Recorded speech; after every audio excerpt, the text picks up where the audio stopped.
이 땅 가운데 살아가는 사람들은 특별하게 세상을 등지지 않는 이상 공동체에 속하며 살아가게 되어 있습니다. 이 시간 우리 공동체에 대한 의미를 다시 한번 생각해 봤으면 좋겠습니다.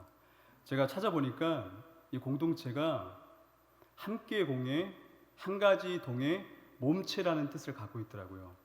사전적인 의미는 뭐냐면 한 가지 운명을 두고 한 목표를 향해서 2명 이상이 모인 조직체가 공동체라고 합니다. 그런 의미에서 우리 그리스도인은 예수 그리스도를 바라보시는 그 예수 그리스도를 몸된 지체로서 하나의 공동체로 이 땅 가운데 예수 그리스도를 바라보며 믿으며 살아가는 공동체입니다. 그런 의미를 고린도전서 12장에 잘 살리고 있습니다. 우리가 잘 알고 있죠. 그 머리부터 시작해서 손가락, 발가락이 다 한 지체다. 그래서 한 지체가 고통을 받으면 우리가 고통을 받고 한 지체가 영광을 받으면 다른 사람들이 어떻게 한다고요? 즐거워하느니라. 이게 바로 하나님께서 우리에게 요구하시는 공동체의 모습입니다. 저 또한 마포교회에서 사역한 지가 벌써 어느덧 2년 2개월이 됐습니다. 제가 군세관을 2년 2개월 했거든요. 그땐 참 지겨웠는데 마포교회는 지겹지 않습니다. 제가 2년 2개월 하면서 우리 부교육자 이 공동체가 있어요. 거기 들어가면 항상 5명이 있는데 나름대로 좀 저도 알아가는 시간을 가졌어요. 우리 장현 목사님은 저보다 동생인데 왠지 형 같아요. 이렇게 저는 막 뭐라 그러죠? 이렇게 새가슴이어가지고 뭐가 이렇게 잘 안 되면 이렇게 막 안달이 나가지고 막 어찌할 바를 이렇게 알지 못하는데 우리 장현 목사님 이렇게 되게 담대해요. 그냥 이래요. 일희일비하지 않고 저보다 동생인데 제가 어쩔 때는 형하고 이렇게 불러야 되나 싶을 정도로 강직한 모습이 있어요. 그리고 우리 양다운 목사님은 저랑 나이 차가 꽤 나요. 거의 띠동갑 가까이 나는데 제가 거의 꼰대잖아요, 그렇죠? 근데 이렇게 굳은 표정 짓지 않고 사람이 착해요. 보면 제가 보기엔 이렇게 젠틀해 보여도요, 제가 또 한성격 하거든요. 저는 그냥 실은 막 쏟아붙이거든요. 근데 이게 싫은 소리 안 하고 이렇게 굳은 일들을 잘 맡아서 해줘요. 그리고 우리 조태희 목사님은 참 성실해요. 그리고 제가 조태희 목사님 상당히 좋아해요. 왜 좋아하는지 아세요? 사이즈가 저랑 비슷해요. 그래서 제가 조태희 목사님 딱 좋아해요. 하지만 누가 크냐 이거 절대 물어보지 마세요. 이거 금기사항이에요. 상처받습니다. 그리고 우리 정영숙 선사님은 소녀 감성이 있는 것 같아요.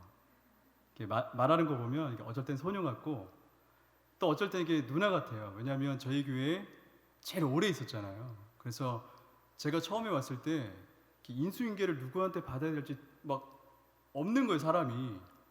정효숙 선사님이 일일이 쫓아다니면서 이건 이렇게 하는 거고요, 이건 이렇게 하는 거고, 이건 이렇게 하는 거라고 이렇게 친절하게 저에게 잘 알려줬어요. 이건 어디까지나 제 생각이에요.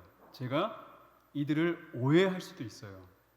하지만 제가 분명히 말씀드릴 수 있는 것은 이스라엘 백성들은 하나님을 크게 오해했어요. 이들이 하나님을 정말 크게 오해하지 않았다면 지금 이렇게 심판의 메시지를 듣고서도 하나님 앞에 나오지 않는 모습이 있을 수가 없는 것이에요. 예레미야가 외칩니다.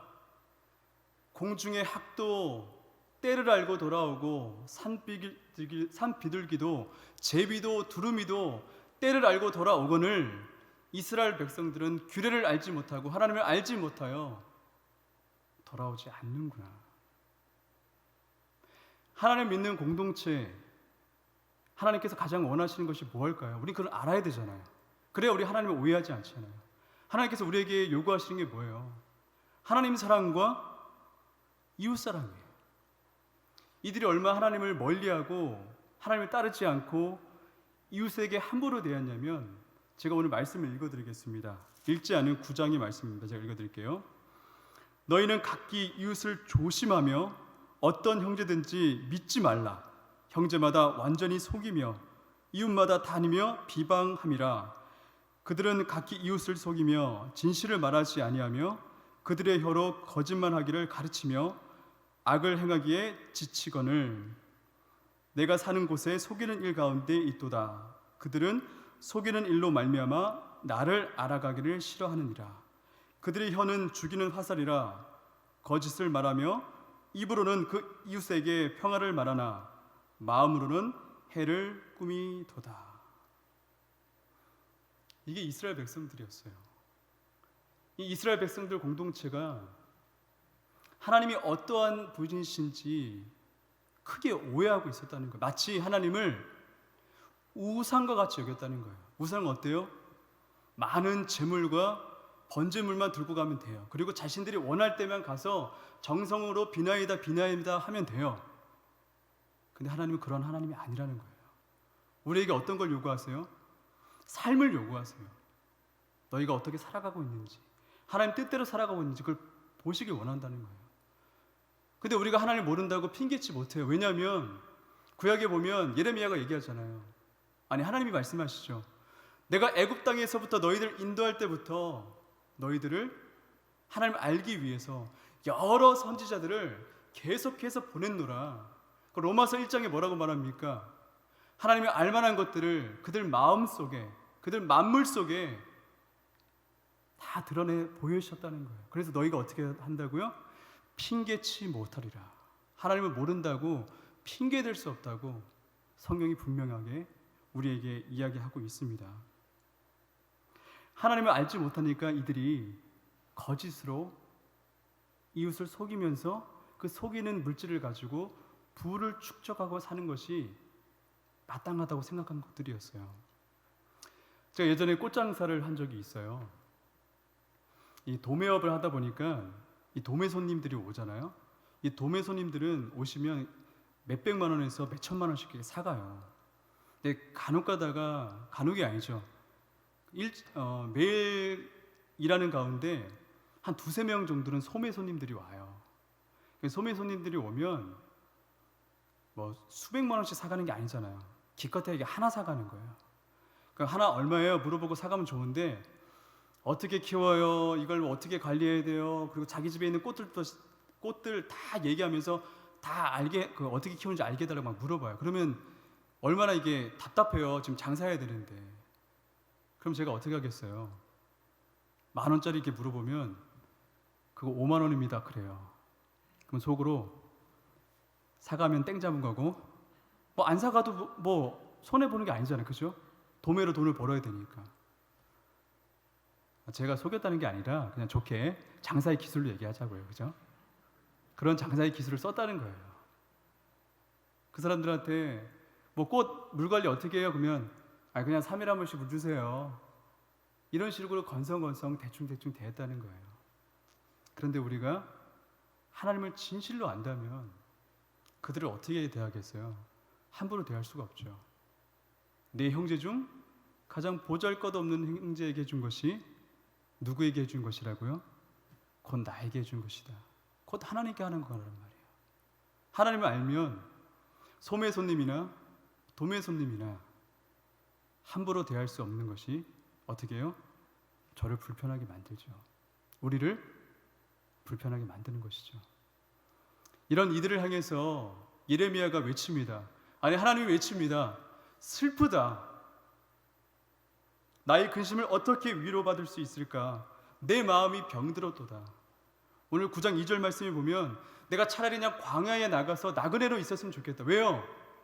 멸망당하는 너희들을 보고 싶지 않다는 거예요. 이스라엘 백성들, 하나님께서 창조하신 이스라엘 백성들이 심판받고 있는 모습을 하나님께 도저히 볼 수 없으니까 내가 차라리 저 광야에서 나그네같이 머물러 있었으면 좋겠다는 거예요.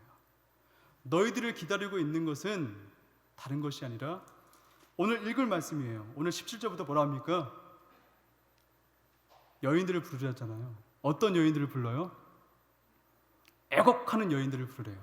그것도 어떻게? 아주 지혜롭게 아주 눈물 콧물 쪽 뺄 수 있는 그런 여인들을 부르래요. 그런 여인들을 불러서 뭘 얘기하라고요? 19절에 이는 시온에서 통곡의 소리가 들리기를 우리가 아주 망하였구나. 우리가 크게 부끄러움을 당하였구나. 이런 애곡을 부를 수 있는, 이걸 외칠 수 있는 지혜로운 여인들을 하나님께서 지금 부르라고 이야기하고 있습니다. 그러면 또 하나님께서 말씀하십니다. 우리 23절 함께 보도록 하겠습니다. 우리 다 같이 한번 읽을까요? 시작. 여호와께서 이와 같이 말씀하시되 지혜로운 자는 그의 지혜를 자랑하지 말라.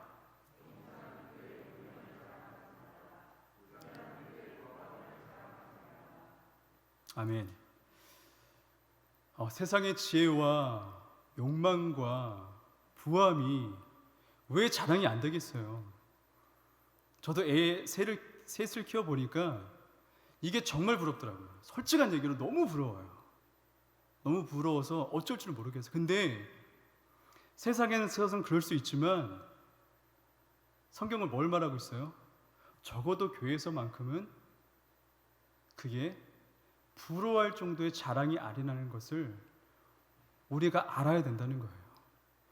세상 사람들 앞에서는 멋진 집과 차와 좋은 직업을 가진 것들이 자랑이 될 수 있지만 교회 안에서는 그게 자랑이 아니라 내가 헌신하고 무릎 꿇고 기도하는 사람이 자랑이 된다는 것을 우리가 증명해 내시고 그런 사람들을 인정해 줘야 되는데 교회 안에서도 어떻게 돼요? 잘 살고 많은 것을 가지고 누린 자들이 마치 하나님 앞에 큰 복을 받은 것처럼 그런 사람들을 부러워하며 살아가고 있다는 게 그게 문제라는 거예요. 시편은 말하고 있습니다. 어떤 사람들은 말을 의지하고 어떤 사람들은 병거를 의지하지만 우리는 하나님의 이름을 자랑하느니라. 사사기에 보시면 기드온이 미디안과 싸웁니다. 32,000명이 모여들었어요. 얼마든지 많은 군사를 이끌고 가서 승리할 수 있었어요. 하지만 하나님께서 어떻게 해요? 300명만 데려가십니다. 왜요? 그 7장 2절에 뭐라 말씀하십니까? 너희들이 미디안 전쟁들과 싸워서 이겼을 때 그 구원이 하나님의 손이 아니라 너희들 스스로 구원해 냈을 거라고 자랑할까 봐 하나님께서 뭐라 하신다고요? 32,000명을 데려가지 않고 300명만 데려가서 승리하는 모습을 성경을 통해서 볼 수가 있습니다. 그러면서 자랑하는 자는 이것을 자랑하래요. 어떤 것을 자랑하라고요? 명철이 나를 아는 것과 나 여호와는 사랑과 정의와 공의를 땅에 행하는 자인 줄 깨닫는 것이니라. 명철하여 하나님을 아는 것, 하나님을 아는 것을 원하신대요. 갈렙과 여호수아가 가나안 정탐을 했을 때 12명이 갔잖아요. 10명은 부정적인 보고를 하고 2명은 긍정적인 보고를 한 것이 아니에요. 이건 긍정의 힘이 아니에요. 10명은요 하나님을 믿지 못했다는 거예요. 하나님 온전히 알지 못했어요. 하나님께서 약속하셨어요. 젖과 꿀이 흐르는 가나안 땅을 너에게 주겠노라. 그곳에 비록 아낙 자손이 있고 거인과 같은 자손들이 있다 하지만 그들의 신은 떠났고 그들의 보호자는 떠났으니 하나님께서 너희들을 지켜주실 거야. 갈렙과 여호수아는 그걸 믿었고 그걸 알고 있었어요. 긍정의 힘이 아니라 하나님을 신뢰했고 하나님이 어떠한 하나님인지 알았다는 거예요. 하나님은 변개치 않으신 신실하신 하나님을 알았기 때문에 그 여호수아와 갈렙이 믿음으로 나아갈 수 있었습니다. 또한 엠마오로 돌아가는 제자들은 어때요? 예수 그리스도가 십자가에 못 박혀 돌아가시고 끝났어요. 돌아가다 누굴 만납니까? 예수 그리스도를 만나죠. 예수님께서 모세의 오경을 비롯해서 시편에 관련된 예수 그리스도에 관련된 얘기를 풀어주자 어떻게 됩니까? 그들의 마음이 뜨거워져서 예수 그리스도를 온전히 알게 돼서 그들의 삶이 어떻게 해요? 돌이킵니다. 엠마오로 내려가는 것이 아니라 다시 예수 그리스도가 십자가에 못 박혀 돌아가신 그 장소로 자신들이 죽은다 할지라도 그 부활을 믿기 때문에 하나님을 온전히 알았기 때문에 그들이 어떻게 해요? 예루살렘으로 돌아갑니다. 하지만 예수 그리스도를 온전히 알지 못하는 자들은 어떻게 합니까? 그 12 제자들이 어떻게 했어요? 누가 크냐 싸웠어요. 그리고 심지어는 야고보와 요한은 사마리아로 지나갈 때 사마리아 사람들이 그 땅 가운데 지나가지 못하게 하죠. 어떻게 해요? 이 땅 가운데 불을 내리자 했어요. 어떻게 그럴 수가 있을까요? 예수님의 제자가 사마리아 가운데 불을 내려서 저들을 살아버리자고 그렇게 했던 자들이었어요. 그리고 누구보다 예수 그리스도를 잘 알아야 할 제사장들과 서기관들과 바리새인들은 예수 그리스도를 온전히 알지 못해서 어떻게 하십니까? 십자가에 못 박혀 죽이게 하는 그 선동자가 되는 모습을 보게 됩니다. 하나님께서 말씀하십니다. 명철이 나를 알고 사랑과 정의와 공의를 어디에요? 이 땅 가운데, 여러분이 사시는 이 땅 가운데 행하시라는 거예요. 하나님께 보여주라는 것이 아니라 여러분 주변에 계신 분들에게 저 사람은 하나님의 사랑으로 넘쳐나는구나, 하나님의 공의와 정의로 넘쳐난다는 것을 이 땅 가운데 살아가고 있는 사람들이 알게끔 보여주라는 거예요. 그것을 하나님께서 기뻐하신다고 성경은 지금 우리에게 이야기하고 있습니다. 왜 자랑하고 싶지 않겠어요? 저 이현우 목사도 가진 거 없지만 자랑하고 싶은 게 많아요. 근데 우리는 세상의 지혜와 세상의 용맹과 세상의 부유함으로 교회 안에서 자랑하신다면 죄송하지만 번지수를 잘못 찾으신 거죠. 여기는 그게 안 통한다는 것을 알게 하셔야 된다는 거예요. 바벨탑의 자랑이 무엇입니까? 무엇이 남아있나요? 언약궤만 들고 나가면 승리하다는 이스라엘 백성들, 그 언약궤가 어떻게 되었나요? 히스기야 왕이 보물창고를 보여줬어요. 그 보물창고가 어떻게 되었나요? 멋지게 지어놓은 성전을 자랑했잖아요. 그 예수 그리스도께서 그 성전을 바라보시면서 뭐라고 말씀하셨나요? 아무것도 남아있는 게 없습니다. 저는 얼마 전에 구역 지도자 모임을 했었는데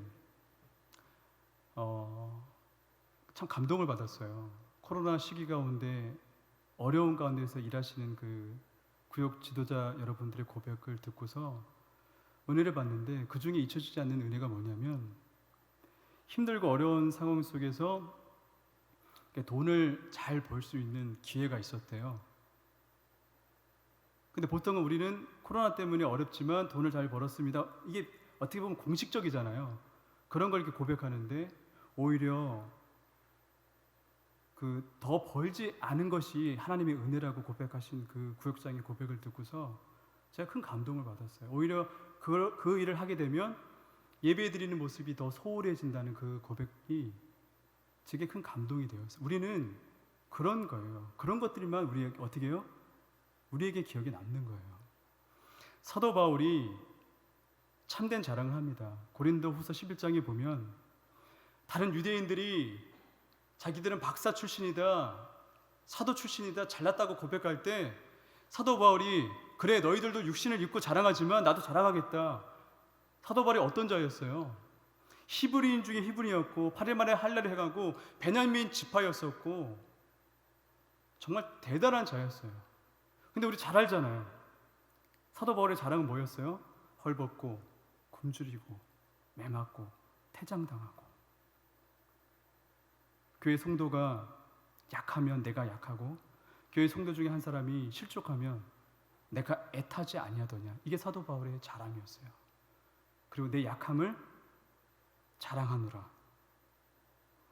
이 고백에 이 세상의 지혜가 어디 있어요? 세상에 지혜가 있다면 누가 이렇게 하겠어요? 절대 이렇게 안 하죠. 이 고백에 어디 용맹이 있겠어요? 오히려 자기의 약함을 자랑하잖아요. 이 고백에 부요함이 있나요? 부요함이 있죠. 어떤 부요함이 있어요? 누가 약하면 내가 약하고, 성도가 실족하면 내가 애타지 않느냐. 성도를 정말 사랑하는 그 부요함이 사도 바울 안에 있는 모습을 보게 됩니다. 성경이 말하고 있는 지혜를 알았으면 좋겠습니다.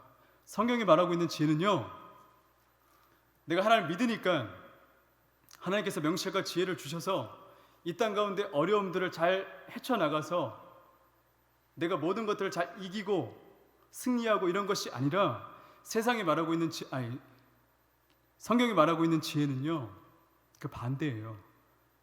하나님의 은혜가 아니고서는 아무것도 될 수 없다는 것을 깨닫는 게 지혜예요. 내가 하나님의 은혜 아니고서는 이 땅 가운데 살아갈 수 없고, 내가 하나님을 바라보지 않고서는 아무것도 될 수 없다고 깨닫는 것이 성경이 말하고 있는 지혜입니다. 그래서 사도 바울이 갈라디아서에 뭐라고 고백합니까? 내가 예수 그리스도의 십자가 외에는 자랑할 것이 없노라. 사도 바울은 우리에게 이야기합니다. 우리는 이 땅 가운데 살아가면서 세상이 주는 지혜와 용맹과 부함과 하나님께서 주시는 사랑과 정의와 공의, 이 두 가지 기준점에서 빳빳한 긴장 가운데 살아가게 될 것입니다. 저와 우리 성도님들이 어떠한 삶을 선택할지는 제가 알 수 없어요. 하지만 분명히 말씀드리고 있는 것은 세상이 주는 지혜와 부요함과 용맹으로 나오시는 분들에게 기다리고 있는 것은 뭐라고요? 아까 읽은 말씀 뭐죠? 부녀들을 불러서 어떻게 하라고요? 통곡하는 소리밖에 기다리고 있지 않다는 것입니다. 어떻게 우리 성도님들 하나님을 믿는 공동체로 모이셨는데 하나님을 잘 알고 계시나요? 혹시 하나님을 크게 오해하고 계시지 않은가요? 마치 부활 논쟁에서 논쟁하고 있는 사두개인과 같은 모습들이 여러분 안에 없나요? 사두개인들이 예수님을 모르지 않았어요. 하나님 모르는 분들이 아니었어요. 그들이 예수님 앞에 나옵니다. 예수님, 7명의 형제가 있는데 첫째 번 형제에게 아내가 있는데 큰형이 죽어서 그 아내가 둘째 형의 아내가 되고 셋째, 넷째, 7명의 아내가 되어서 맨 마지막에 다 죽었습니다. 부활할 경우에 누구의 아내가 되겠습니까? 묻자 예수님께서 뭐라 말씀하십니까? 너희가 성경과 예수 그리스도를 크게 어떻게 하였다고요? 오해하였도다. 사두개인이요 누구라고요? 하나님을 모르는 자들이 아니었어요. 근데 예수님께서 뭐라 말씀하셨다고요? 너희가 성경과 하나님의 능력을 크게 오해하였도다. 하나님은 죽은 자의 하나님이 아니라 살아계신 자의 하나님이라고 너희가 크게 나를 오해하였도다. 성경은 우리에게 이야기하고 있습니다. 하나님께서 요구하시는 것이 무엇일까요? 우리가 잘 아셔야 됩니다. 하나님께서 요구하시는 것이 무엇인지 제가 읽어드리도록 하겠습니다. 미가서 말씀입니다. 내가 무엇을 가지고 여호와 앞에 나아가며 높으신 하나님께 경배할까? 내가 번제물로 1년 된 송아지를 가지고 그 앞에 나아갈까? 여호와께서 천천의 순영이나 만만의 강물 같은 기름을 기뻐하실까? 내 허물을 위하여 내 마다들을 내 영혼의 죄로 말미암아 내 몸에 열매를 드릴까? 이게 이스라엘 백성들이 물었던 거예요. 그러자 예수님 하나님께서 뭐라 말씀하십니까?